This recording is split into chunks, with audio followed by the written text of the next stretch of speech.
साईं राम दोस्तों, अगर आपके घर में भी साईं सच्चरित्र रखा है और आप भी बाबा का साप्ताहिक पारायण करना चाहते हैं तो ये वीडियो आपके लिए ही है। कई बार हमारे जीवन में ऐसी दिक्कतें और समस्याएं आ जाती हैं जिनका हमें कोई हल समझ में नहीं आता है। जैसे कि बहुत मेहनत करने के बाद भी नौकरी नहीं लग रही है, घर में हमेशा लड़ाई झगड़ा और क्लेश बना रहता है, पैसों की तंगी लगी रहती है, कोई भी काम बनते बनते आखिर में बिगड़ जाता है या मन में हमेशा घबराहट और अशांति बनी रहती है। ऐसे समय में हम अक्सर बाबा से मन ही मन एक संकल्प लेते हैं कि हे बाबा, अगर आप मेरी ये परेशानी दूर कर देंगे, मेरा ये रुका हुआ काम बना देंगे तो मैं आपका साप्ताहिक पारायण करूंगा।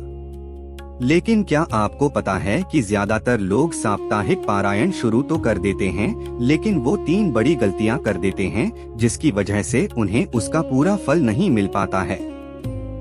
आज की इस वीडियो में मैं आपको उन्हीं 3 गलतियों के बारे में भी विस्तार से बताऊंगा और साथ ही बताऊंगा कि साप्ताहिक पारायण को घर पर बहुत ही सरल तरीके से कैसे किया जाता है। तो आप इस वीडियो को बिना स्किप किए अंत तक जरूर देखिए। सबसे पहले हम ये समझते हैं कि साप्ताहिक पारायण आखिर होता क्या है और इसे कैसे किया जाता है। देखिए, श्री साईं सच्चरित्र जो ग्रंथ है उसमें कुल 51 अध्याय होते हैं। जब हम इन 51 अध्यायों को 7 दिनों में थोड़ा थोड़ा करके बांटकर पूरा पढ़ते हैं तो उसी को साप्ताहिक पारायण कहा जाता है। ये पारायण करने का सबसे आसान और सरल तरीका माना जाता है, क्योंकि इसमें आपको एक साथ पूरी किताब नहीं पढ़नी पड़ती है। आप रोज थोड़ा थोड़ा पढ़कर 7 दिन में पूरी किताब खत्म कर सकते हैं। अब बात आती है कि इसे किस दिन से शुरू करना चाहिए। वैसे तो आप बाबा की भक्ति किसी भी दिन से शुरू कर सकते हैं, लेकिन ज्यादातर साईं भक्त गुरुवार के दिन से साप्ताहिक पारायण को शुरू करना अच्छा मानते हैं, क्योंकि गुरुवार का दिन साईं बाबा का दिन माना जाता है। आप किसी भी महीने के किसी भी गुरुवार से इसे शुरू कर सकते हैं और गुरुवार से शुरू करके अगले बुधवार तक आपके 7 दिन पूरे हो जाते हैं। आपको बस रोज सुबह या शाम जब भी आपको समय मिले एक शांत जगह पर बैठकर मन को शांत करके बाबा के अध्यायों को पढ़ना है। अब जानते हैं कि साप्ताहिक पारायण शुरू करने से पहले आपको क्या तैयारी करनी चाहिए। देखिए, इसके लिए आपको बहुत ज्यादा कुछ करने की जरूरत नहीं है। बस कुछ छोटी छोटी बातों का ध्यान रखना है।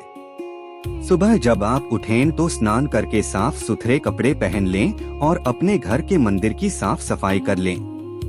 अपने घर के मंदिर में या किसी भी साफ सुथरी जगह पर एक छोटी सी लकड़ी की चौकी रख लें और उस पर एक साफ सुथरा कपड़ा बिछा दें और उस पर साईं बाबा की फोटो या मूर्ति को बहुत ही सम्मान और प्रेम के साथ रख दें।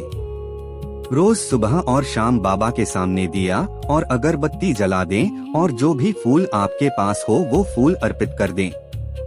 उसके बाद दोनों हाथ जोड़कर बाबा के सामने अपना संकल्प बोल दें। संकल्प का मतलब होता है बाबा से मन ही मन प्रार्थना करना। आप बोल सकते हैं कि हे साईं नाथ, मैं आपका तुच्छ भक्त आज से आपके श्री साईं सच्चरित्र का 7 दिन का साप्ताहिक पारायण शुरू कर रहा हूँ। हे बाबा, मुझे इसे पूरा करने की शक्ति और आशीर्वाद दीजिए। याद रखिए, बाबा हमेशा आपका भाव देखते हैं। अब आते हैं उन जरूरी बातों पर जिनका आपको इन 7 दिनों में बहुत ध्यान रखना है, और ये वो 3 गलतियां हैं जो आपको भूलकर भी नहीं करनी हैं। पहली गलती है खान पान की। इन 7 दिनों में आपको मांस और मदिरा का सेवन बिल्कुल भी नहीं करना है। कोशिश करें कि इन 7 दिनों तक आपके घर में सात्विक भोजन ही बने। दूसरी गलती है वाणी और व्यवहार की। इन 7 दिनों में आपको किसी को भी गाली नहीं देनी है, किसी से भी लड़ाई झगड़ा नहीं करना है, किसी को भी नीचा नहीं दिखाना है, किसी के बारे में भी मन में बुरा विचार नहीं लाना है और किसी के साथ भी बुरा आचरण नहीं करना है। किसी का दिल दुखाना या किसी को अपशब्द कहना भी बुरे आचरण में ही आता है। आपको इन 7 दिनों में सबसे प्रेम से बात करनी है और सबसे अच्छा व्यवहार करना है। और तीसरी और सबसे बड़ी गलती है दिखावा करना। बहुत से लोग क्या करते हैं कि वो हर किसी को बताते फिरते हैं कि देखो मैं साईं बाबा का पारायण कर रहा हूँ, मैं इतनी पूजा कर रहा हूँ। देखिए, पूजा पाठ कभी भी दिखावे के लिए नहीं किया जाता है। ये तो आपका और बाबा के बीच का रिश्ता है। इसे हमेशा गुप्त रूप से और शांत मन से करना चाहिए।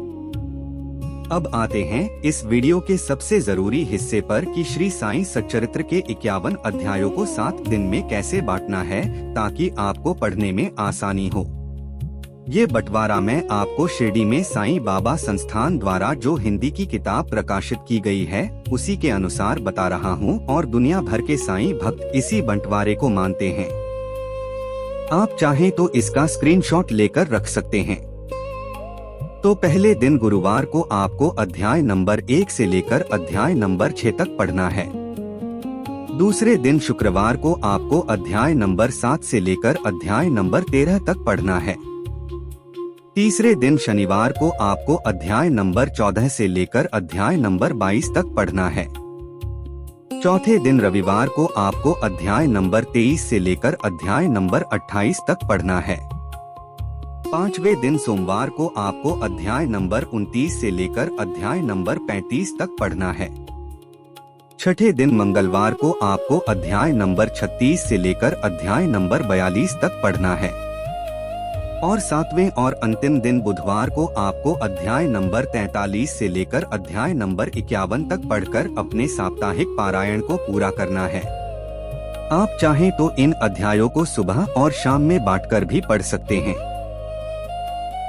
जब सातवें दिन बुधवार को आपके 51 अध्याय पूरे हो जाएं, तो उसके बाद आपको अपने पारायण का समापन करना है। समापन के दिन आप थोड़ा ज्यादा समय निकालें। सबसे पहले बाबा के सामने बैठकर बाबा की आरती करें। आपको जो भी आरती आती हो, जैसे कि काकड़ आरती, मध्याह्न आरती, धूप आरती या शेष आरती, आप वो आरती कर सकते हैं। उसके बाद जो भी फल, फूल, मिठाई या प्रसाद आपके घर में उपलब्ध हो उसका भोग बाबा को लगाएं और फिर वही प्रसाद परिवार के सभी सदस्यों में प्रेम के साथ बांट दें। उसके बाद बाबा के सामने दोनों हाथ जोड़कर बैठ जाएं और सच्चे दिल से प्रार्थना करें। आप बोल सकते हैं कि हे साईं नाथ, इन 7 दिनों में मेरे द्वारा जाने अनजाने में जो भी भूल चूक हुई हो, जो भी गलती हुई हो, उसे अपना बच्चा समझकर माफ कर देना और अपनी कृपा हमेशा मेरे परिवार पर बनाए रखना। हमारे यहाँ एक बहुत सुंदर परंपरा है कि पारायण पूरा होने पर लोग अपनी श्रद्धा और क्षमता के अनुसार किसी जरूरतमंद को भोजन कराते हैं या अपनी इच्छा से मंदिर में कुछ दान करते हैं। आप भी ऐसा कर सकते हैं। उम्मीद करता हूँ कि आपको साप्ताहिक पारायण की ये सारी जानकारी बहुत ही सरल और आसान भाषा में समझ में आ गई होगी।